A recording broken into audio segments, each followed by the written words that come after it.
Hello students, welcome back to Vinod learning hub. Students, हमारा आज का टॉपिक है breathing and exchange of gases.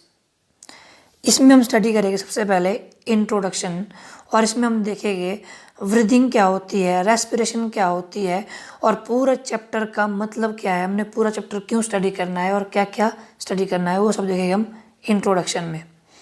Then फिर हम कवर करेंगे रेस्पिरेटरी ऑर्गन्स, लाइक आपने सुना होगा नॉस्ट्रिल्स, फायरनेक्स, लैरिंग्स, ट्रैकिया, लंग्स। इन सबको हम जो स्टेप बाय स्टेप डिटेल में स्टडी करेंगे। देन देखेंगे हम मैकेनिज्म ऑफ ब्रीदिंग, ब्रीदिंग कैसे होती है, कैसे इसके पीछे क्या मैकेनिज्म रहता है, विद डायग्राम्स हम इसको जो समझेंगे अच्छे से। Then exchange of gases, like gases का एक्सचेंज कैसे होता है, लाइक हम ऑक्सीजन को हम इनटेक करते हैं यानी इनहेल करते हैं, और हम कार्बन डाइऑक्साइड को रिलीज करते हैं। मतलब ये ऑक्सीजन और कार्बन डाइऑक्साइड का एक्सचेंज कैसे होता है, इसको भी हम डिटेल में स्टडी करेंगे। Then transport of gases, gases का ट्रांसपोर्टेशन कैसे होता है, लाइक हमने ऑक्सीजन को इनहेल किया है ना नॉस्ट्रिल्स के थ्रू, तो वो अल्टीमेटली लंग्स में पहुंचा, तो लंग्स से कैसे वो ट्रांसपोर्ट होगा ब्लड के लिए, और ब्लड से कैसे ट्रांसपोर्ट होगा डिफरेंट सेल्स और टिश्यू के लिए, ये चीज़ भी हम डिटेल में स्टडी करेंगे। देन देखेंगे हम रेगुलेशन ऑफ रेस्पिरेशन, रेस्पिरेशन की रेगुलेशन कैसे होती है। इसमें हम देखेंगे न्यूरल कंट्रोल कि न्यूरॉन्स का या हम बोलते हैं नर्व्स का क्या कंट्रोल रहता है रेस्पिरेशन के रेगुलेशन में। And then chemical regulation, chemical का क्या रोल रहता है रेस्पिरेशन के रेगुलेशन में। देन लास्ट में हम देखेंगे disorders of respiratory systems. Students, ये हमारे सब टॉपिक रहेंगे, और आपको पता लग ही गया होगा कि ये पूरा एनसीईआरटी बेस्ड है, क्योंकि सबसे पहले हमने ह्यूमन फिजियोलॉजी से डाइजेशन एंड एब्जॉर्प्शन स्टडी किया हुआ है। अगर आपने वो वीडियो देख लिया देन वेल एंड गुड, अगर नहीं देखी है तो प्लीज़ उस वीडियो को आप देखिएगा। मैं इस वीडियो के एंड में आपके जो है वो उसका मैं लिंक डाल दूंगा, या डिस्क्रिप्शन बॉक्स में मैं उसका लिंक डाल दूंगा। देन फिर हम स्टडी कर रहे हैं breathing and exchange of gases. NCERT में सेकंड चैप्टर दिया हुआ है ह्यूमन फिजियोलॉजी का, breathing and exchange of gases. This video is special for NEET aspirants and also useful for CSIR aspirants, क्योंकि ये एनसीईआरटी से तो लिया ही लिया है, प्लस इसमें मॉडर्न और पाथ फाइंडर का कंटेंट भी डाला हुआ है। क्योंकि आपको पता है एनसीईआरटी में लिटिल बिट कॉम्प्लेक्स लैंग्वेज होती है, सो एनसीईआरटी का जो कंसेप्ट है उसको क्लियर करने के लिए हमें जो है वो पाथ फाइंडर और other books like modern Pradeep का भी हेल्प लेना पड़ता है। सो मैंने ये हैंड रिटन नोट्स बनाए हैं, और इसमें एनसीईआरटी का एक एक पॉइंट कवर किया हुआ है। आप वीडियो एंड तक देखिएगा, फिर आप एनसीईआरटी बुक को खोलिएगा और एनसीईआरटी बुक को एक रीडिंग मारना आपने। अगर आपको कहीं भी दिक्कत आएगी तो मुझे आप कमेंट बॉक्स में फ्रीली बोल सकते हैं, बट आई गारंटीड अगर आप वीडियो पूरी देखोगे तो आपको एनसीईआरटी का एक एक पॉइंट जो आराम से समझ आ जाएगा, और अदर बुक्स का भी। सो स्टार्ट करते हैं हम इंट्रोडक्शन से। स्टूडेंट, इंट्रोडक्शन में दिया हुआ है कि cells continuously utilize oxygen to indirectly break down nutrient molecules like glucose, है ना, जो डिराइव करता है एनर्जी फॉर वेरियस एक्टिविटी के लिए। इसका मतलब है कि जो हम ऑक्सीजन को इनहेल करते हैं, है ना, ब्रीदिंग के थ्रू या रेस्पिरेशन के थ्रू, जो हम ऑक्सीजन को इनहेल करते हैं नॉस्ट्रिल्स के थ्रू, तो वो लंग्स में जाती है, एंड देन लंग्स से वो एक सेल में जाती है, ठीक है।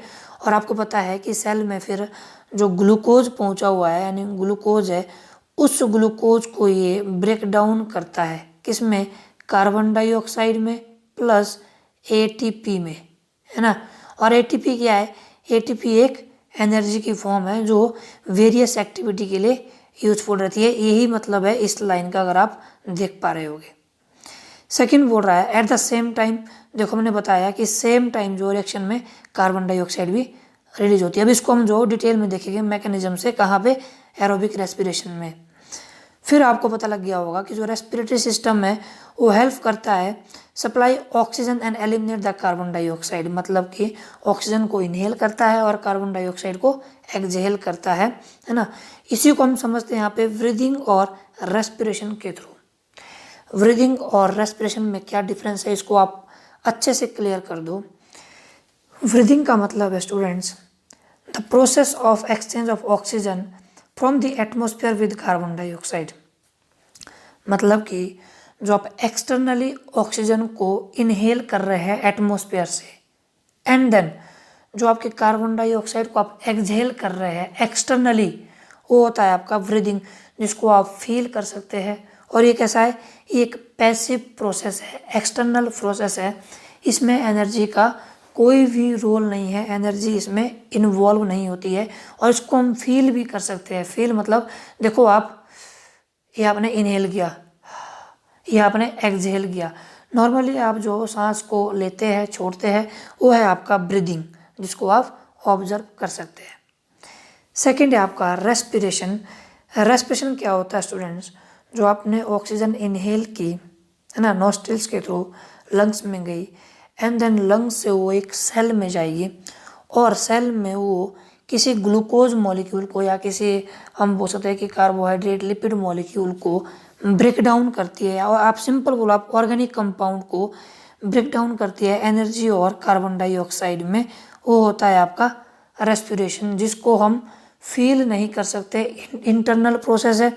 इसमें एनर्जी रिलीज होती है, एनर्जी यूज होती है, इसको हम फील नहीं कर पाते क्योंकि हमारे बॉडी के अंदर होता है, ये सेल के अंदर, इसको हम ऑब्जर्व नहीं कर पाते। सो आई थिंक अब आपको ब्रीदिंग और रेस्पिरेशन में डिफरेंस क्लियर हो गया होगा। सो नेक्स्ट मैं आपको यहाँ पे ओवरव्यू देता हूँ, हमने क्या क्या स्टडी करना है। ये डिफरेंट रेस्पिरेटरी ऑर्गन है, आप देख पा रहे हो यहाँ पे। सबसे पहले हमने देखना है नेजल कैविटी, है ना। फिर हम देखेंगे फायरनेक्स क्या होता है, ये कॉमन पैसेज है वाटर और फूड के लिए, या हम बोल सकते हैं एयर और फूड के लिए। देन लैरिंग्स, जिसको साउंड बॉक्स भी कहा जाता है। देन ब्रोंकियोल्स, ब्रोंकियोल से पहले आपका इधर ब्रोंकाई आएगा, bronchi, then bronchioles, then the alveoli, और इनके बाहर एक लेयर होती है जिसको बोलते हैं प्ल्यूरा, जो इन लंग्स को प्रोटेक्ट करती है।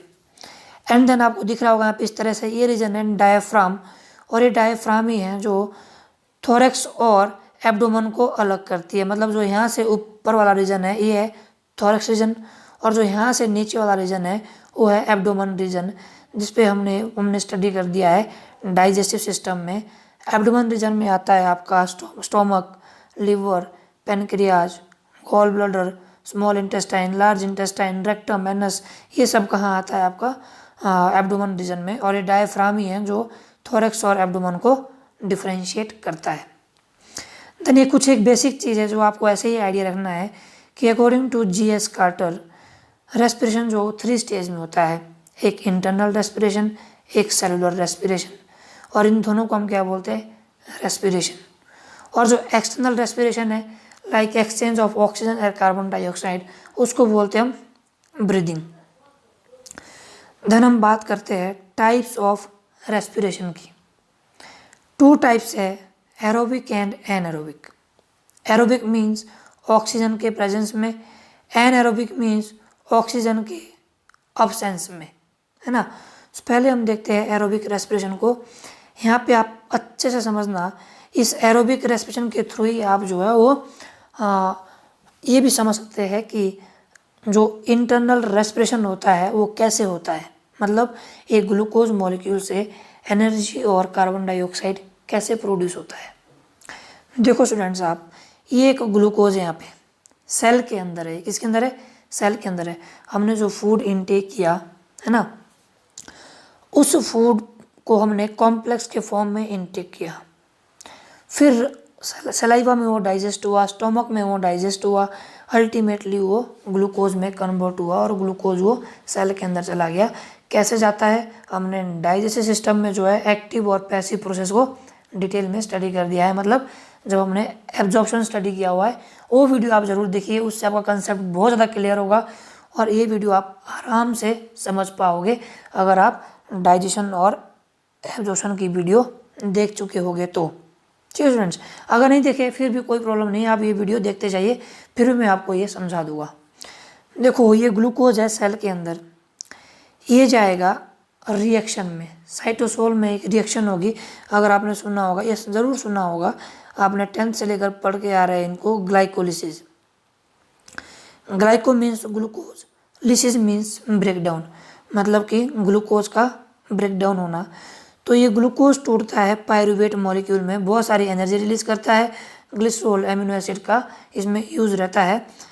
Breakdown of glucose into pyruvate acid by the process of glycolysis, है ना, पहुंचा पायरूवेट एसिड में।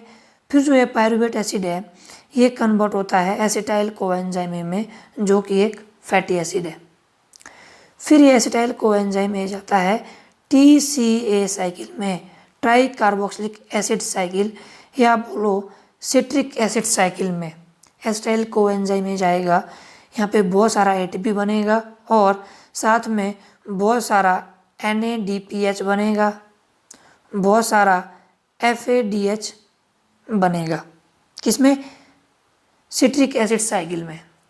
फिर जो ये NADPH है, FADH है, ये जाएगा आगे, इनको बोलते हैं हम हाई एनर्जी मॉलिक्यूल, है ना, ये जाएगा इलेक्ट्रॉन ट्रांसपोर्ट सिस्टम में, जिनको बोलते हैं ऑक्सीडेटिव फॉस्फोराइलेशन। ये जो NADPH और FADH है ये अल्टीमेटली ब्रेकडाउन हो जाएगा, किसमें आप देख पा रहे हो यहाँ पे ATP में, ये वाली चीज़ ATP में, एंड देन द वाटर में, और साथ में कार्बन डाइऑक्साइड में, किसमें, ATP और वाटर और कार्बन डाइऑक्साइड किससे बना, एक ग्लूकोज से ब्रेकडाउन होने से, है ना, अल्टीमेटली। तो ATP यूटिलाइज होता है डिफरेंट एक्टिविटी के लिए, कार्बन डाइऑक्साइड जो रिलीज होती है, और वाटर भी यूज होता है डिफरेंट रिएक्शन करने के लिए। ये रहा आपका एरोबिक प्रोसेस, मतलब कि ऑक्सीजन के प्रेजेंस में ग्लूकोज का फेट। फिर सेकंड थिंग है कि ग्लूकोज बन गया है और वहाँ पे ऑक्सीजन अब्सेंट है, जिसको बोलते हैं हम एनारोबिक रेस्पिरेशन। तो अगर ऑक्सीजन अब्सेंट होगी तो वहाँ करता है ये फर्मेंटेशन। देखो ग्लूकोज के 3 फेट होते हैं, 3 फेट मतलब 3 रास्ते होते हैं। पहला, अगर ऑक्सीजन प्रेजेंस होगा तो वो ग्लूकोज टूटेगा ATP में, कार्बन डाइऑक्साइड में, वाटर में, माइटोकॉन्ड्रिया के अंदर, ठीक है। और अगर ऑक्सीजन अब्सेंट होगी तो वो ग्लूकोज करेगा फर्मेंटेशन, वो भी 2 टाइप की, या वो इथेनॉल फर्मेंटेशन करेगा या वो लैक्टिक एसिड फर्मेंटेशन करेगा। इथेनॉल में क्या होगा, वो ग्लूकोज टूटा पायरूवेट में, ठीक है, फिर वो पायरूवेट ACDH एंजाइम के प्रेजेंस में एसिटल्डिहाइड में कन्वर्ट हो गया। ACDH means acetaldehyde carboxylase dehydrogenase, है ना, कन्वर्ट हुआ एसिटल्डिहाइड में। फिर आपका एल्डिहाइड डिहाइड्रोजिनेज के प्रेजेंस में वो बन गया इथेनॉल, इथेनॉल या आप बोलो एल्कोहल, ठीक है। अगर ये वाली फर्मेंटेशन नहीं होगी फिर वो ये वाली फर्मेंटेशन करेगा। पायरूवेट लैक्टोज डिहाइड्रोजिनेज के प्रेजेंस में लैक्टिक एसिड में कन्वर्ट हो जाएगा। सो ये रहा आपका एरोबिक और एनारोबिक रेस्पिरेशन, ठीक है। सो अब देखते हैं स्टूडेंट्स, हम यहाँ पे आप देख पा रहे होगे रेस्पिरेटरी ऑर्गन को, डिटेल में देखेंगे हम इनको। सो अब देखते हैं respiratory organ, those organ which are used in respiration, है ना। पहले इनके हम देखते हैं हम कैरेक्टरिस्टिक्स, इनकी खूबियाँ क्या होनी चाहिए। Respiratory organ must be thin, thin होने चाहिए ताकि वहाँ से जो है वो गैसेस का एक्सचेंज ईजिली हो सके। परमेबल होने चाहिए, गैसेस को एक्सचेंज करने के लिए परमेबल होने चाहिए, है ना। It must be moist either with the water, moist होने चाहिए। और हम पूछते हैं म्यूकस से, म्यूकस लेयर होनी चाहिए जो लुब्रिकेशन प्रोवाइड कराएगा, है ना, गैसेस को एक्सचेंज करने के लिए। हाईली वेस्कुलर होने चाहिए, मतलब बहुत सारी वेसल्स वगैरह होनी चाहिए उसके सराउंडिंग में, ताकि जो है वो गैसेस जो है वो लंग्स से टिश्यूज़ के लिए आराम से ट्रांसपोर्ट हो सके, है ना। प्रेजेंस ऑफ रेस्पिरेटरी पिगमेंट होना चाहिए लाइक हीमोग्लोबिन। अब इसको हम डिटेल में स्टडी करेंगे। एक्चुअल में जो ब्लड है, ब्लड में RBC होता है, RBC में हीमोग्लोबिन होता है। जो हीमोग्लोबिन प्रोटीन है यही है जो एक्चुअल में ऑक्सीजन को ट्रांसपोर्ट करता है। इसको हम डिटेल में स्टडी करेंगे अभी, सो आपने टेंशन नहीं लेने का। सो इसमें देखते हैं हम सिंपल डिफ्यूजन क्या होता है। स्टूडेंट्स, हमने अभी डाइजेशन और एब्जॉर्प्शन स्टडी कर दिया है, उस पर हमने डिटेल में स्टडी किया था passive diffusion, active transport, then the passive में सिंपल, फैसिलिटेटेड, है ना, primary active, secondary active, detail में स्टडी कर दिया है। सो आप प्लीज़ वो वीडियो एक बार देख लेना। अब जस्ट आप ये समझो सिंपल डिफ्यूजन का मतलब होता है कि जैसे लोअर इनवर्टिब्रेट्स होते हैं ना, लाइक सिलेंट्रेट, फ्लैटवर्म्स, है ना, स्पंजीज, वो क्या करता है कि along the concentration gradient gases को एक्सचेंज करता है। मतलब अगर लंग्स में या सेल के बाहर ऑक्सीजन की कंसंट्रेशन बहुत ज़्यादा है तो वो हाई कंसंट्रेशन से लो कंसंट्रेशन की ओर मूव करेगा। अगर कार्बन डाइऑक्साइड की कंसंट्रेशन सेल या टिश्यू में बहुत ज़्यादा है तो वो हाई से लो की ओर मूव करेगा। ये मतलब होता है सिंपल डिफ्यूजन का, है ना। नेक्स्ट है स्किन। स्किन को क्यूटेनियस रेस्पिरेशन भी कहा जाता है। लाइक आपने सुना होगा कुछ एक एनिलिड्स में, ये आपके एनसीईआरटी में एग्जांपल दिए है तो आपने ये याद करना है। एनिलिड्स में, अर्थवर्म और लिचीज में स्किन के थ्रू जो रेस्पिरेशन करते हैं। आपको पता है कि जो अर्थवर्म है, लिचीज है, फ्रॉग है, टॉट्स है, ये मतलब एम्फीबियंस ना, ये जो है वो सॉइल के नीचे भी रहते हैं, है ना। तो सॉइल के नीचे मतलब डिगिंग करके जाते हैं ये सॉइल के नीचे, तो सॉइल के नीचे भी ये रेस्पिरेशन करते हैं। तो वहाँ पे जो रेस्पिरेशन है वो किसके थ्रू करते हैं? स्किन के थ्रू। नेक्स्ट है ट्रैकिया, अर्थवर्म में, है ना।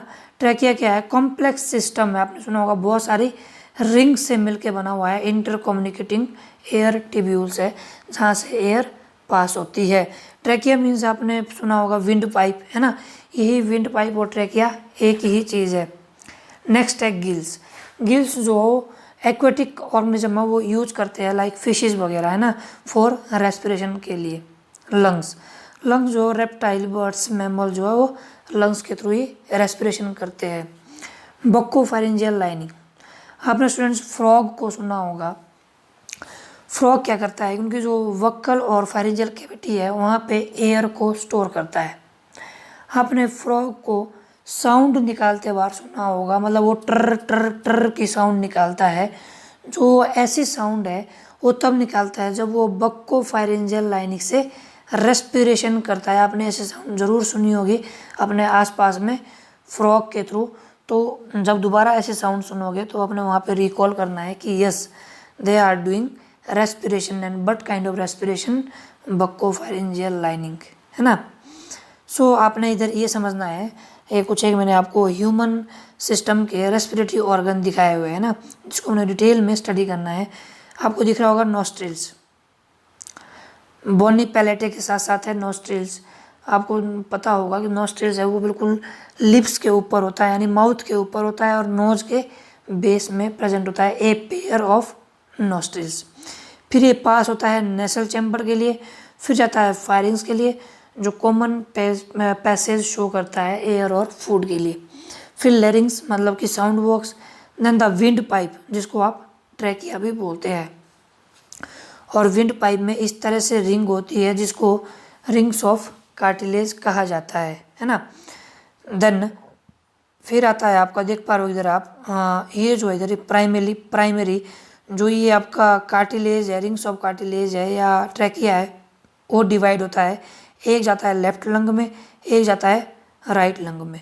जो ये लेफ्ट लंग वाली पाइप और राइट रंग वाली पाइप है, ये वाला एरिया, इसको बोलते हैं ब्रोंकाई, प्लूरल, और सिंगुलर है इसका ब्रोंकस, है ना।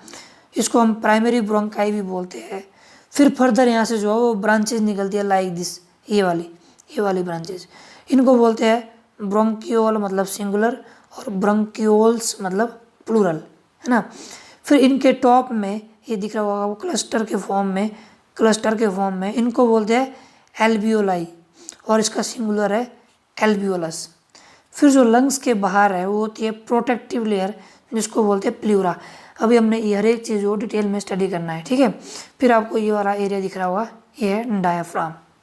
सो स्टार्ट करते सबसे पहले जो ह्यूमन रेस्पिरेटरी सिस्टम है वो रेस्पिरेटरी ट्रैक और लंग्स से मिलके बना है ना। किससे बना हुआ है? रेस्पिरेटरी ट्रैक और लंग्स। जो ये वाला एरिया है इनको बोलते हैं रेस्पिरेटरी ट्रैक, और ये वाला एरिया है लंग्स।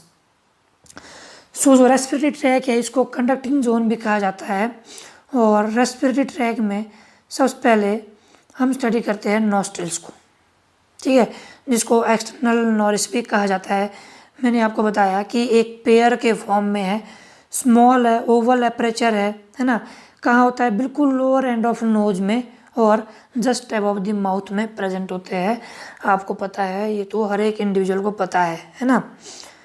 और ये आगे कहाँ मिलते हैं, ये मिलते हैं आगे नेसल चैम्बर में। कहाँ मिलते हैं, यहाँ पे नेसल चैम्बर में, ठीक है। जो नेसल चैम्बर है वो कैसा है स्टूडेंट्स, वो 3 रीजन से मिलके बना है। एक वेस्टिबुलर पार्ट, एक रेस्पिरेटरी और थर्ड है ऑल्फैक्टरी पार्ट। जो वेस्टिबुलर पार्ट है मतलब कि जो नोज के अंदर हेयर है ना, हेयर्स हो गया, स्किन हो गया, जो सिवेशियस ग्लैंड बनाता है, मतलब डस्ट पार्टिकल को ट्रैप करता है ना, कुछ एक बैक्टीरिया को एंटर होने से रोकता है, वो होता है वेस्टिबुलर पार्ट। मतलब आपका जो नोज है, नोज के अंदर आपको पता है कि नोज हेयर प्रेजेंट होते हैं, तो जो नोज हेयर्स है वही है वेस्टिबुलर पार्ट। सेकंड है आपका रेस्पिरेटरी पार्ट, थर्ड है ऑल्फैक्टरी पार्ट। तो जो रेस्पिरेटरी पार्ट है ऐसा रीजन जो एयर कंडीशनर होता है। कैसा होता है, एयर कंडीशनर। और एक चीज़ मैंने यहाँ पे लिखी होनी, कहाँ गई हो, वेट, इधर है, कि इसके पास म्यूकस और सीरस सेल होते हैं।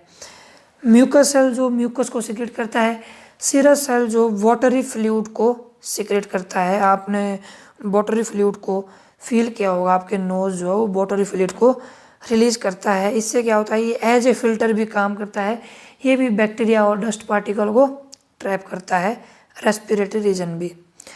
थर्ड रीजन है ऑल्फैक्टरी रीजन, ठीक है, this is called schneiderian epithelium also.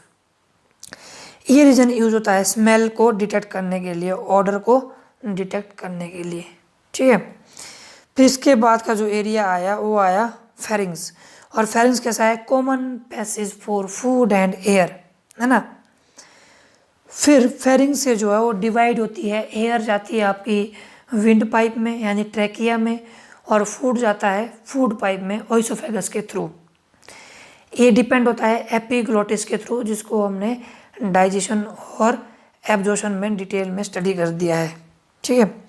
सो अब देखते हैं हम, ट्रैकिया और wind pipe 10 to 11 centimetre long है ये, है ना, line by the pseudo stratified ciliated epithelium with goblet cell. Trachea के पास भी गोबलेट सेल होते हैं जो कि म्यूकस को रिलीज करते हैं। और म्यूकस क्या करता है, म्यूकस जो है वो लुब्रिकेशन प्रोवाइड कराता है ट्रैकिया के लिए। लुब्रिकेशन मतलब जो हमने एयर लिया वो एयर जो है वो जल्दी उससे आगे की ओर पास हो जाए, ठीक है। सीलिया होता है जो एक्सपेलिंग करता है डस्ट और फूड पार्टिकल को, कहाँ से, म्यूकस के थ्रू बाहर की ओर, ठीक है। नेक्स्ट आया ब्रोंकियल ट्री। हमने ब्रोंकियल ट्री में देख लिया था कि जो आपका ब्रोंकियल ट्री है वो डिवाइड होता है, जो आपका लेफ्ट ब्रोंकाई है वो जाता है लेफ्ट लंग में, राइट ब्रोंकाई जाता है राइट लंग में, है ना। फिर जो लेफ्ट ब्रोंकाई हो फर्दर डिवाइड होता है ब्रांचेज में, जिसको बोलते हैं हम ब्रोंकियोल्स, है ना। वैसे आपका जो राइट ब्रोंकाई है वो भी डिवाइड होगा ब्रांचेज में, जिसको बोलते हैं हम ऑल्सो ब्रोंकियोल्स। देन जो इनके एंड में है, टेपरिंग एंड में है, वो होता है एल्वियोलाई प्रेजेंट, जहाँ एक्चुअल में गैसेस का एक्सचेंज होता है, ठीक है। देन नेक्स्ट है आपका लंग्स। देखो प्राइमरी ऑर्गन है फॉर रेस्पिरेशन के लिए, आपको पता है हार्ट के बिल्कुल एक लेफ्ट साइड और राइट साइड प्रेजेंट होता है, मतलब दोनों लंग्स के बीच हार्ट भी प्रेजेंट होता है, ठीक है। ट्रांसपोर्ट करता है ऑक्सीजन को from the atmosphere with the carbon dioxide from the tissues. इसके बाद प्रोटेक्टिव मेम्ब्रेन होती है जिसको बोलते हैं प्ल्यूरा। प्ल्यूरा कैसी है, थिन ट्रांसपेरेंट 2 लेयर्ड मेम्ब्रेन है ना। कैसी है, 2 लेयर्ड मेम्ब्रेन है, मतलब कि जो आउटर लेयर है उसको बोलते हैं पेरिटोनियल सिरस, और इनर लेयर को बोलते हैं विसरल प्ल्यूरॉन, है ना। और जो इनके बीच की लेयर होती है उनको बोलते हैं इंटर पेरिटोनियल, ठीक है। मतलब इस तरह से होता है स्टूडेंट्स। ये देखो, मानो कि ये आउटर लेयर है, इसको बोला आपने पेरिटोनियल सिरस, फिर होगा बीच में जिसको आप बोलोगे इंटर पेरिटोनियल, फिर होगी इनर मोस्ट लेयर जिसको आप बोलोगे विसरल प्ल्यूरॉन। तीनों का काम क्या होता है, प्रोटेक्ट करना लंग्स को, फ्रिक्शन से बचाना लंग्स को, है ना, मैकेनिकल शॉक से बचाना लंग्स को। ओके, देन नेक्स्ट आया एल्वियोलाई। बैलून लाइक स्ट्रक्चर है, बिल्कुल टॉप में प्रेजेंट होता है ब्रोंकियोल्स के। 750 मिलियन पाया जाता है कि हेल्दी और एडल्ट मैन में इन लंग्स का एल्वियोलाई का अमाउंट। फिर उसके बाद आया ribs. 12 pair of bones, 12 pair of bones होती है रिब्स की। 7 पेयर को बोलते हैं ट्रू रिब्स, 3 को बोलते हैं फॉल्स, 2 को बोलते हैं फ्लोटिंग रिब्स। मैं आपको ये चीज़ दिखाना चाहूँगा, मैं आपको डायग्राम दिखाता हूँ, वेट अ मिनट। ये देखो आप, जो ये लंग्स है ना, इनके बाहर इस तरह से 2, 3, 4, 5, 6, 7, 8, 9, 10, 11, 12, फिर यहाँ भी इस तरह से 12 पेयर ऑफ रिब्स होती है। 7 पेयर को ट्रू बोलते हैं, 3 को फॉल्स बोलते हैं, और जो बाकी की 4 है वो होती है यहाँ पे, जो हमें दिखती भी नहीं है ऐसे, है ना, जो कि कैसे काम करती है, फ्लोटिंग रिब्स की तरह। देन आया डायफ्राम। एक मस्कुलर पोर्शन है जो कि थोरैक्स और एब्डोमेन को अलग करता है, ये हमने देख लिया था। ड्यूरिंग इनहेलेशन ये फ्लैटेंड होता है, कंस्ट्रिक्ट होता है और चेस्ट को इंक्रीज करता है ना, और एक्सहेलेशन के टाइम ये जो रिलैक्स होता है। ये चीज़ हम डिटेल में स्टडी करते हैं अभी मैकेनिज्म ऑफ ब्रीदिंग के केस में, है ना। सो जो मैकेनिज्म ऑफ ब्रीदिंग है वो इनवॉल्यूंटरी कंट्रोल है। इनवॉल्यूंटरी कंट्रोल का मतलब होता है कि ये हमारे कंट्रोल में नहीं है, ये इसको जस्ट हमारी बॉडी ही कंट्रोल कर सकती है, मतलब ये अनकॉन्शियसनेस है। जैसे आपका ब्रीदिंग हो गया, है ना, आप बोल सकते हैं हार्ट बीट हो गया, है ना, plucking of eyes, movement of intestine, ये सारी कैसी है, इनवॉल्यूंटरी कंट्रोल है। और स्पीकिंग, जैसे मैं बता रहा हूँ, मैं अभी पढ़ा रहा हूँ आप लोगों को, तो ये वॉल्यूंटरी कंट्रोल है, मुझे पता है कि मुझे क्या पढ़ाना है। ऐसा नहीं है कि मैं आपको यहाँ पे मैकेनिज्म ऑफ ब्रीदिंग पढ़ा रहा हूँ और एकदम से मैं कहीं जो पुरानी स्टोरी सुनाने लग जाऊँ, ऐसा नहीं है। ये सब जो है स्पीकिंग हो गया, लर्निंग हो गया, टीचिंग हो गया, ये सब वॉल्यूंटरी कंट्रोल है, कॉन्शियस कंट्रोल है, हमारे अंदर कंट्रोल है, जो हमने बोलना होगा वही बोलेंगे हम, है ना। सो जो रेस्पिरेशन है, ब्रीदिंग है, वो इनवॉल्यूंटरी कंट्रोल है। ये जितना बॉडी जो रेस्पायर करना चाहे उतना ही रेस्पायर करता रहेगा। अगर हम सांस रोकने की कोशिश करेंगे तो 2-3 मिनट बाद हमें रिजल्ट मिल जाएगा। रिजल्ट मिल जाएगा मतलब हम किसी और दुनिया में पहुंच जाएंगे। सो ये इनवॉल्यूंटरी कंट्रोल है। कुछ एक गैस लॉज इन रेस्पिरेशन बताता है कि जो एयर फ्लो करता है वो करता है हायर टू लोअर कंसंट्रेशन या higher pressure to lower pressure, यानी सिंपल डिफ्यूज़न, जो हम पहले भी बता चुके हैं। जो इंस्पायरेशन है वो कब होता है, जब pressure with in the lungs कैसा हो, कम होगा एटमॉस्फेरिक प्रेशर से। सिंपल चीज़ है, आपने यहाँ पे कंफ्यूज नहीं होना।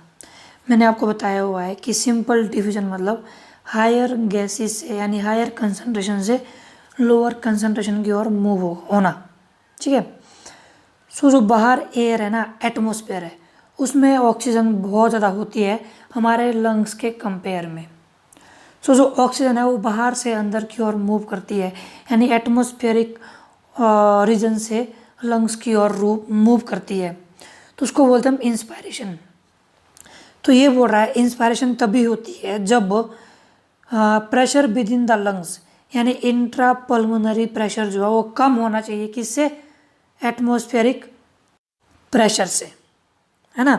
अगर एटमॉस्फेरिक प्रेशर ज़्यादा होगा तभी तो बाहर से अंदर आ जाएगी ऑक्सीजन, सिंपल चीज़ है ना। तो जो ये इंस्पायरेशन है, इसमें क्या होता है, ये एक मसल कॉन्ट्रैक्शन का फिनोमिना है, एक्टिव प्रोसेस है, एनर्जी यूज होती है।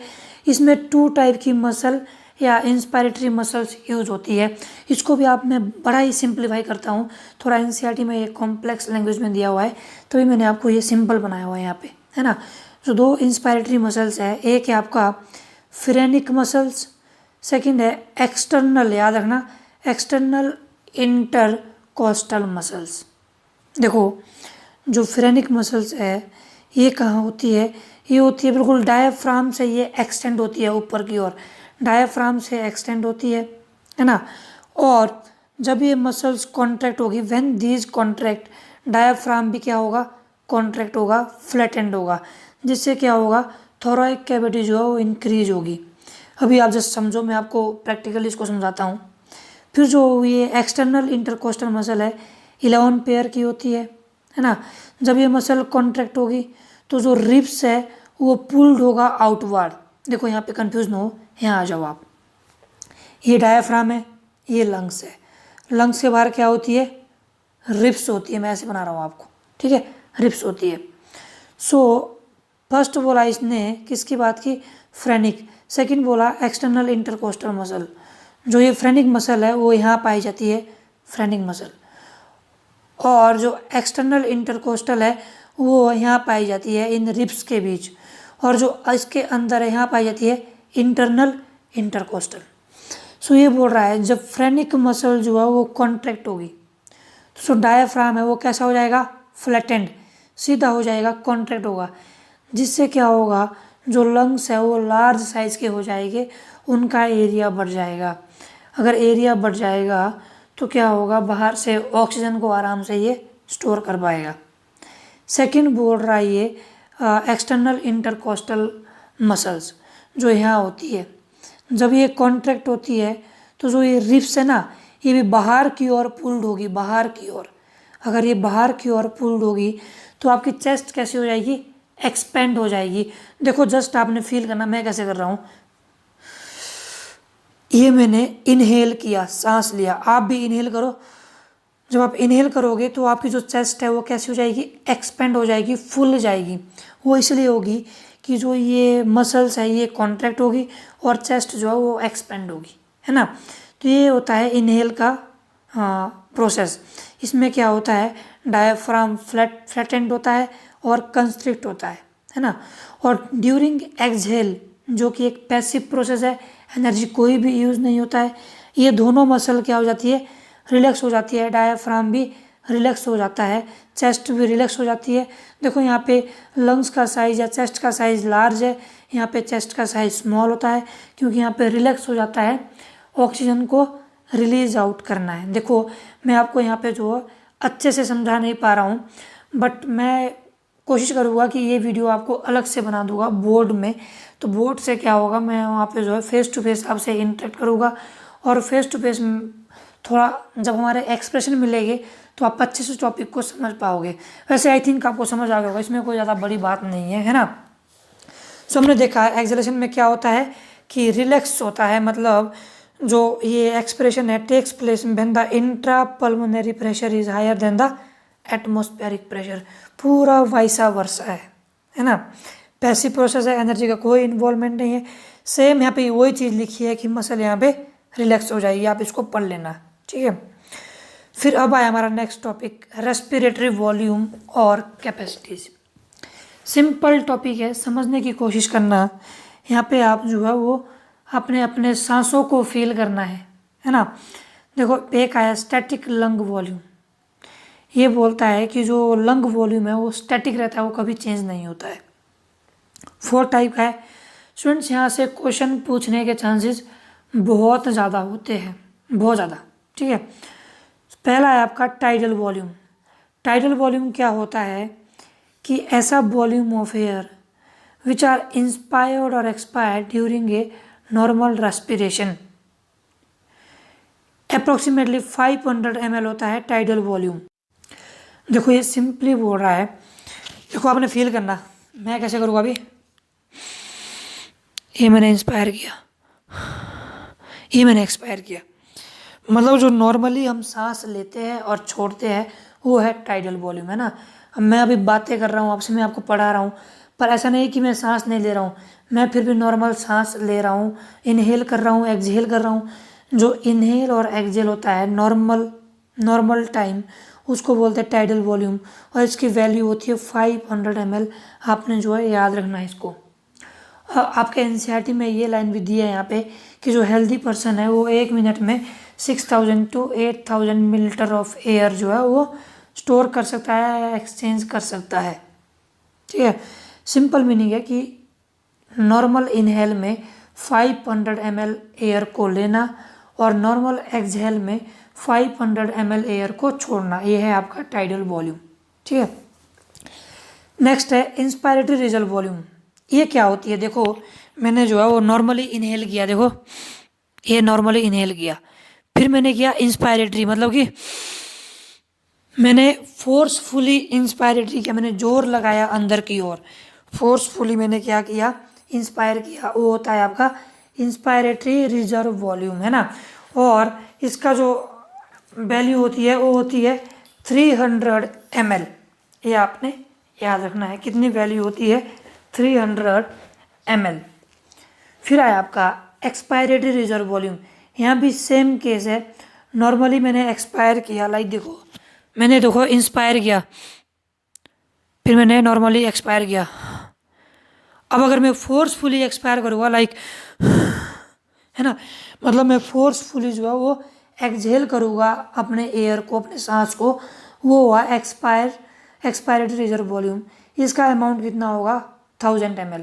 फ्रेंड्स मैं इसकी भी वीडियो अलग से बनाऊंगा बोर्ड में, ताकि हम अगर फेस टू फेस इंटरेक्ट करेंगे आप इसको भी अच्छे से समझ पाओगे। फिर आया रेजिडुअल वॉल्यूम। रेजिडुअल वॉल्यूम ऐसी वॉल्यूम है जो हम इंस्पायर कर रहे हैं, एक्सपायर कर रहे हैं, नॉर्मली कोई फ़र्क नहीं पड़ता, जो रेजिडुअल वॉल्यूम है वो ऐसी की ऐसी ही रहेगी, 1300 ml। ठीक है। मैं इसको मैं समझाने के लिए आपके लिए रफ पेज लेता हूँ, एक रफ पेज से आप अच्छे समझ जाओगे, लाइक दिस। देखो एक हुआ टाइडल वॉल्यूम, जो नॉर्मली हमने क्या किया, इनहेल किया, ठीक है, प्लस हमने किया एक additionally forcefully inspired reserve volume, जो हमने फोर्सफुली इंस्पायर्ड किया वो है आपका 30,000। ठीक है। फिर हमने फोर्सफुली एक्सपायर्ड किया 1000। और ये फिक्स नहीं है, टाइडल वॉल्यूम फिक्स है कि 500 है, और जो आपका इंस्पायरेटरी रिजर्व वॉल्यूम है ये 2500 से 3000 के बीच हो सकती है, और जो ये एक्सपायरेटरी रिजर्व वॉल्यूम है ये 1000 से 1100 भी हो सकती है। ठीक है। तो अब क्या हुआ कि हम बात कर रहे हैं रिजर्व वॉल्यूम की, आरवी की। देखो नॉर्मली एक्सपायर किया, 500 गया काम से, ठीक है, हमने ये तो एक्सहेल कर दिया। ठीक है। फिर हमने क्या किया कि हमने फोर्सफुली इनहेल किया 3000 प्लस 500 कितना हो गया, 3500। हमारे अंदर जो है वो एयर का वॉल्यूम आ गया। ठीक है। अब इसमें से हमने क्या किया कि 3500 से हमने नॉर्मली जो है वो 500 तो एक्सहेल कर दिया, बचा कितना, 3000, या आप बोलो अप्रोक्सीमेटली 28 या 27, क्योंकि हमने जो है वो हो सकता है यहाँ पे 25 और 3000 के बीच हमने इनहेल किया होगा, है ना, 27,000। इसमें से भी आपने जो है वो 1100 क्या कर दिया, फोर्सफुली एक्सहेल कर दिया, तो बचा कितना, अप्रोक्सीमेटली 1200 या 1300 के बीच जो है आपके पास रेजिडुअल वॉल्यूम बची, जो आपने याद रखनी, यही मैं आपको यहाँ पे बताने वाला था। ठीक है।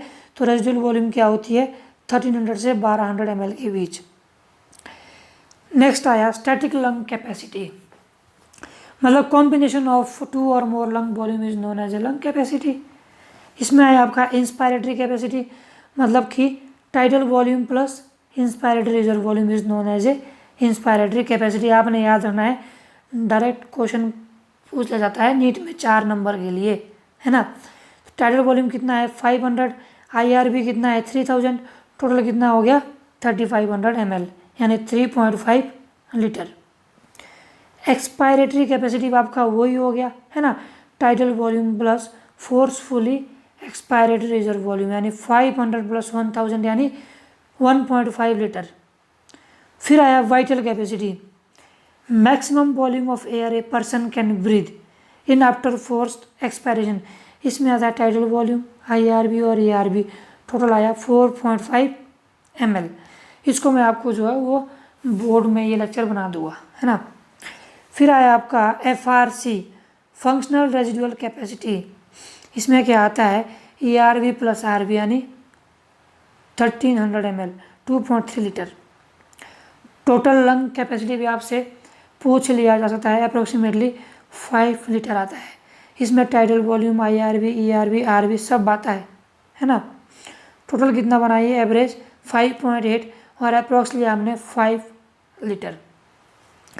फिर एक क्वेश्चन यहाँ से और बनता है कि जो ये वॉल्यूम है ये कैसे हम मेजर कर सकते हैं। इन वॉल्यूम को हम मेजर कर सकते हैं स्पायरोमीट्री के थ्रू, बट जो रेजिडुअल वॉल्यूम है इनको जो है वो स्पायरोमीट्री के थ्रू मेजर नहीं कर सकते हैं। इनको मेजर करने के लिए अलग से जो है वो गैस डायलेशन टेक्निक यूज होती है।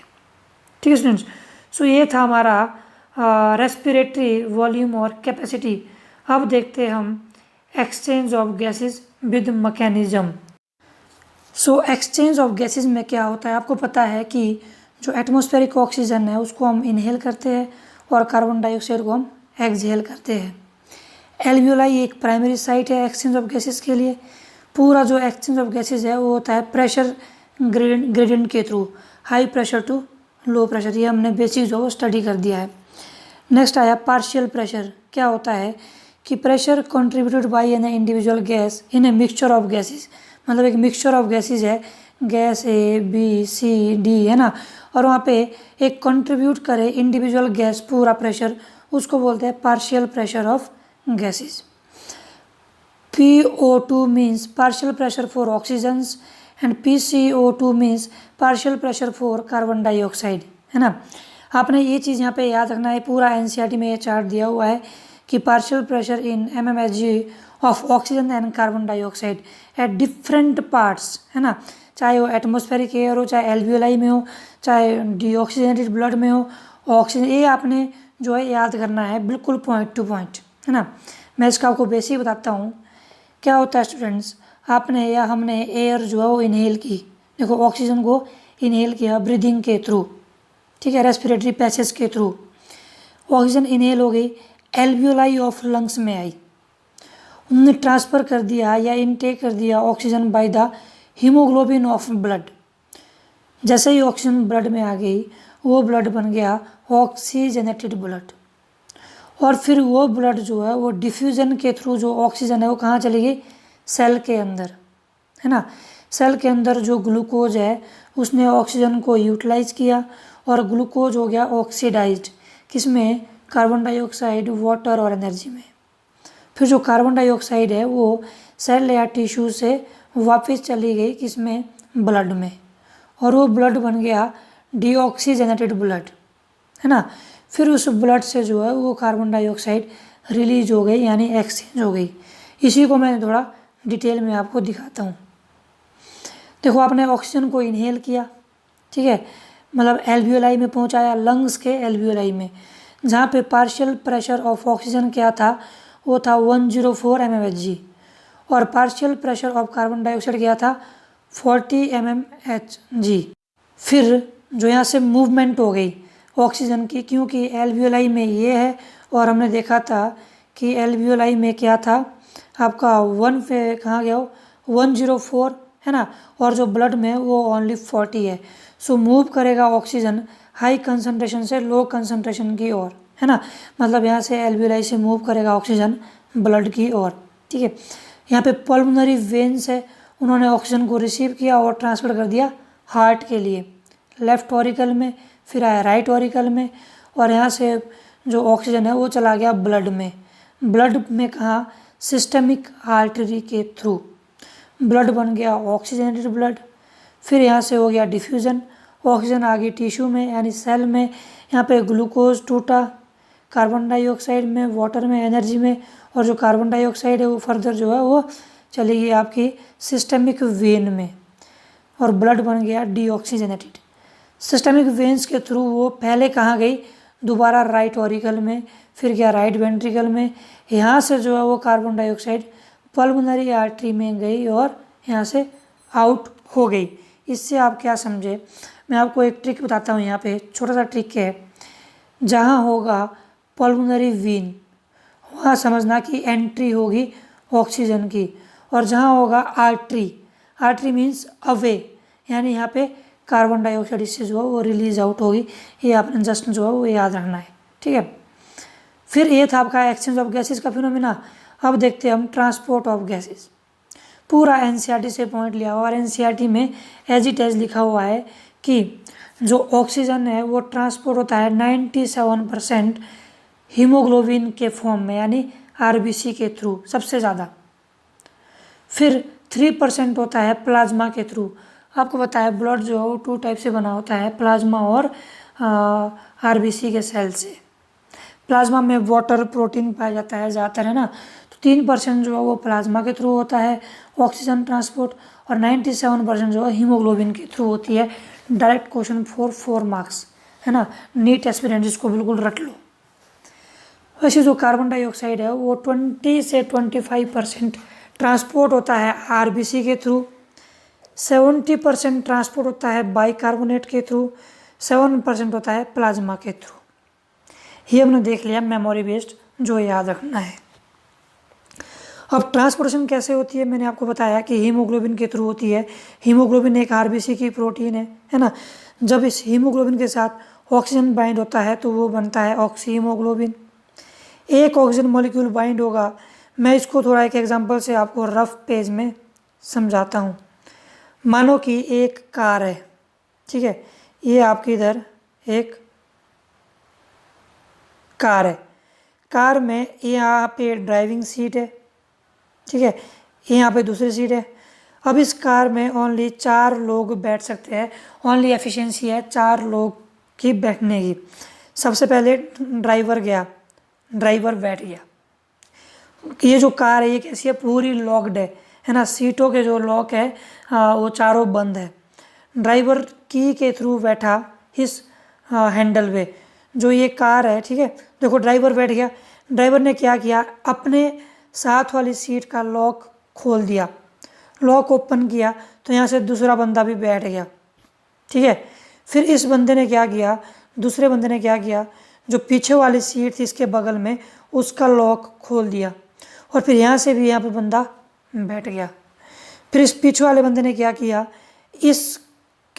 इसका लॉक खोल दिया, इसका लॉक खोला, तो ये बंदा भी यहाँ पे बैठ गया। तो चारों बंदे यहाँ पे बैठ गए। यहाँ पे क्या हुआ, एक बंदे ने इसकी हेल्प की, इसने इसकी हेल्प की, इसने इसकी हेल्प की, मतलब क्या हुआ, कोऑपरेटिविटी इफेक्ट। वैसे मानो जो कार है वो कार क्या है, कार एक हीमोग्लोबिन प्रोटीन है। जैसे ही इसके साथ ड्राइवर बाइंड होगा, यानी एक ऑक्सीजन मॉलिक्यूल बाइंड होगा, ये एफिनिटी बढ़ाएगा दूसरों के लिए, दूसरे ऑक्सीजन मॉलिक्यूल के लिए, फिर दूसरा बढ़ाएगा तीसरे के लिए, है ना, और तीसरा बढ़ाएगा चौथे ऑक्सीजन मॉलिक्यूल के लिए एफिनिटी। ये आपने याद रखना है। मतलब ये कैसा है, कोऑपरेटिविटी शो करता है। आप देखो यही चीज़ यहाँ पे लिखी है पूरी के पूरी कि it increase the efficiency of another oxygen molecule, है ना। कोऑपरेटिविटी इफेक्ट शो करता है। पहला ऑक्सीजन मॉलिक्यूल बाइंड हुआ हीमोग्लोबिन के साथ, उसको बोला हमने ऑक्सी हीमोग्लोबिन, है ना। ये हुई बाइंड होने की बात। अब सेकंड है कि ये तो आपका ऑक्सीजन जो बाइंड हो गया एल्वियोलाई में, लंग्स में। अब वो ऑक्सीजन या हम बोल सकते हैं ब्लड में बाइंड हो गया हीमोग्लोबिन में। अब ये ब्लड जो है वो ऑक्सीजन को डिफरेंट सेल और टिश्यू के लिए कैसे ले जाएगा, वो ले जाएगा ऑक्सीजन हीमोग्लोबिन डिसोसिएशन कर्व के थ्रू। देखो स्टूडेंट्स, जब ये चारों मॉलिक्यूल बाइंड हो जाते हैं तो उसको बोलते हैं हम sigmoid curve, S shape curve. Cooperativity binding होती है, 100% सैचुरेशन होती है। क्या हुआ, पहला मॉलिक्यूल बाइंड हो गया, दूसरे के लिए एफिशिएंसी बढ़ाई, यहाँ पे जो है वो फटाफट बाइंड हो गया। तीसरे के लिए एफिशिएंसी बढ़ाई, जैसे ही चौथा बाइंड हो गया, यहाँ पे आ गया सैचुरेशन लेवल कि भाई इससे ज़्यादा जो है वो गाड़ी में बंदे नहीं बैठ सकते हैं, 4 ही बंदे की जगह है ना। वही चीज़ मैंने आपको यहाँ पे लिखी है। सो यहाँ पे हमने समझना है कि पार्शियल प्रेशर ऑफ ऑक्सीजन क्या होता है। देखो हीमोग्लोबिन के साथ 4 ऑक्सीजन मॉलिक्यूल बाइंड कर सकते हैं, बट जब 2 बाइंड करेंगे तो उसका मतलब है P50, यानी 2 ही मॉलिक्यूल जो बाइंड किए हुए है ना। अब क्या हुआ, वो ऑक्सीजन मॉलिक्यूल को रिलीज कैसे करेगा। देखो स्टूडेंट्स, जब पार्शियल प्रेशर ऑफ ऑक्सीजन बढ़ेगा तो जो एफिनिटी है हीमोग्लोबिन की ऑक्सीजन के लिए वो डिक्रीज होगी तो ऑक्सीजन को रिलीज़ कर देगा किसी सेल या टिश्यू में, है ना। मतलब कि जब ये P50 ये जो पार्शियल प्रेशर ऑफ ऑक्सीजन है ना, ये आगे की ओर जाएगा तो यहाँ पे जो है एफिनिटी कम हो जाएगी ऑक्सीजन के लिए, है ना। यहाँ पे यही चीज़ लिखी है कि इट अकर्स, मतलब curve shift to the right, curve right की ओर शिफ्ट हो रहा है ना, कब होगा, जब it occurs when the affinity of haemoglobin for oxygen is decrease, P50 is increase, है ना। ये चीज़ यहाँ पे बताई है। क्यों इंक्रीज होगी, इसके लिए डिफरेंट फैक्टर है जो कि एनसीईआरटी में दिए हुए हैं। मैंने आपको समझाने के लिए यहाँ पे ये प्रोसेस बताया हुआ है, ये एनसीईआरटी में नहीं दिया हुआ है ना। क्यों होगा, जब प्रोटॉन की कंसंट्रेशन बढ़ेगी तो जो कर्व है वो राइट की ओर शिफ्ट होगा, है ना। कार्बन डाइऑक्साइड की कंसंट्रेशन बढ़ेगी, कर्व जो है वो शिफ्ट होगा। टेम्परेचर की कंसंट्रेशन बढ़ेगी, कर्व शिफ्ट होगा। 2.23 बिस फॉस्फोग्लिसरेट की कंसंट्रेशन बढ़ेगी, कर्व जो है वो राइट की ओर शिफ्ट होगा, है ना। और ये कब होता है, ड्यूरिंग स्टेरनस एक्सरसाइज, जब हम एक्सरसाइज करते हैं तो हमें जो है ऑक्सीजन की ज़्यादा ज़रूरत पड़ती है, तो वहाँ पे जो है वो कर्व जो है वो शिफ्ट होता है राइट की ओर। हम एक्सरसाइज करते हैं, कार्बन डाइऑक्साइड बढ़ता है, टेम्परेचर बढ़ता है, प्रोटॉन कंसंट्रेशन बढ़ती है और 2,3 BPB की कंसंट्रेशन बढ़ती है ना। तो इस तरह से स्टूडेंट्स ऑक्सीजन की ट्रांसपोर्टेशन होती है। आप मुझे कमेंट बॉक्स में बता दीजिए प्लीज़ कि आपको ये टॉपिक समझ आया या नहीं आया। अगर नहीं आया तो इसको भी मैं आपको जो है वो वर्ड में समझा दूंगा, है ना। फिर आया curve shift to the left, पूरा इसका वाइस वर्सा है। जब पार्शियल प्रेशर ऑफ ऑक्सीजन कम होगा तो जो है वो हीमोग्लोबिन की ऑक्सीजन के लिए एफिनिटी इंक्रीज होगी, बढ़ेगी और वो ऑक्सीजन को रिलीज नहीं करेगा। कब होगा, फैक्टर कौन कौन से है, पूरा इसका जो है रिवर्स है। प्रोटॉन की कंसंट्रेशन कम होगी, CO2 कम होगा, टेम्परेचर कम होगा, 2,3 BPG कम होगा, ठीक है, सिंपल चीज़ है। वैसे आया कार्बन डाइऑक्साइड ट्रांसपोर्ट। देखो जब हीमोग्लोबिन बाइंड होता है ऑक्सीजन के साथ उसको बोलते हैं ऑक्सीहीमोग्लोबिन। जब हीमोग्लोबिन बाइंड होता है कार्बन डाइऑक्साइड के साथ तो उसको बोलते हैं कार्बामेनो हीमोग्लोबिन। जो कार्बन डाइऑक्साइड है डिजोल्व फॉर्म में ट्रांसपोर्ट होता है ओनली 7% में, सबसे ज़्यादा यानी 70% ट्रांसपोर्ट होता है हम बोल सकते हैं बाइकार्बोनेट के फॉर्म में, है ना। और प्लाज्मा के फॉर्म में होती है 7% ओनली ट्रांसपोर्टेशन, ठीक है फ्रेंड्स। तो हमारा आज का जो लास्ट टॉपिक है वो है रेगुलेशन ऑफ रेस्पिरेशन। मतलब जो हम रेस्पिरेशन करते हैं वो कैसे रेगुलेट होता है। हमें पता है कि ये इनवॉलंटरी प्रोसेस है ना। ये दो चीज़ से कंट्रोल होता है, एक न्यूरल कंट्रोल, एक केमिकल कंट्रोल। न्यूरल कंट्रोल में क्या होता है, नर्वस कंट्रोल में क्या होता है, आपको पता है कि जो नर्वस है वो एक कैसा है, बेसिक रिदम है रेस्पिरेशन के लिए। अभी समझो आप, जो बेसिक रिदम है रेस्पिरेशन का वो रेगुलेट होता है 3 respiratory centre. First is inspiratory centre, expiratory centre और न्यूमेटेक्सिक सेंटर्स, है ना। इन 3 रेस्पिरेटरी सेंटर जो है वो रेस्पिरेशन को कंट्रोल करता है। ये प्रेजेंट कहाँ होते हैं, ये प्रेजेंट होते हैं मेडुला ओब्लिंगेटा में और पोनस वोरुलाई में, ठीक है, यानी पोन्स वोरुलाई में। मैं आपको इनका दिखाता हूँ स्ट्रक्चर। स्टूडेंट्स ये रहा आपका इधर पोन्स वोरुलाई, है ना, और ये रहा आपका इधर रेस्पिरेटरी सेंटर्स, और ये रीजन रहा यहाँ पे मेडुला ओब्लिंगेटा। जो मेडुला ओब्लिंगेटा और पोन्स वोरुलाई है यहाँ पाए जाते हैं ये तीनों रेस्पिरेटरी सेंटर्स। कौन कौन से, देखो इनको बोलते हैं हम all over respiratory rhythm centre, ठीक है। मेडुला ओब्लिंगेटा और पोन्स वोरुलाई, इसमें होते हैं 3 रेस्पिरेटरी रिदम सेंटर। एक है आपका इंस्पिरेटरी, ये कब होता है हमने पढ़ लिया इसको, मतलब ये एक्टिव है 3 सेकंड के लिए, ये आपने एनसीईआरटी में लिखा हुआ है, एक्टिव है 3 सेकंड के लिए होता है, सिग्नल सेंड करता है डायफ्राम के लिए। डायफ्राम होता है फ्लैटेंड, इंटरकोस्टल मसल होती है कॉन्ट्रैक्ट, और वहाँ से होता है इंस्पिरेशन यानी ऑक्सीजन का इनटेक। इसका जो एक्सप्रेशन में क्या होता है आपको पता है, ओनली 2 सेकंड के लिए इनएक्टिव प्रोसेस है। डायफ्राम और इंटरकोस्टल जो मसल्स है वो हो जाती है रिलैक्स, है ना। थर्ड आया न्यूमोटैक्सिक सेंटर। इसमें क्या होता है कि स्ट्रेस कंडीशन के टाइम जो हमें जो है वो ऑक्सीजन की ज़्यादा ज़रूरत पड़ती है, फटाफट सांस चलता है, तो उसमें क्या करता है, रिड्यूस करना पड़ता है ड्यूरेशन ऑफ इंस्पिरेशन का, है ना। तो वो होता है न्यूमोटैक्सिक के थ्रू। नेक्स्ट आया केमिकल कंट्रोल।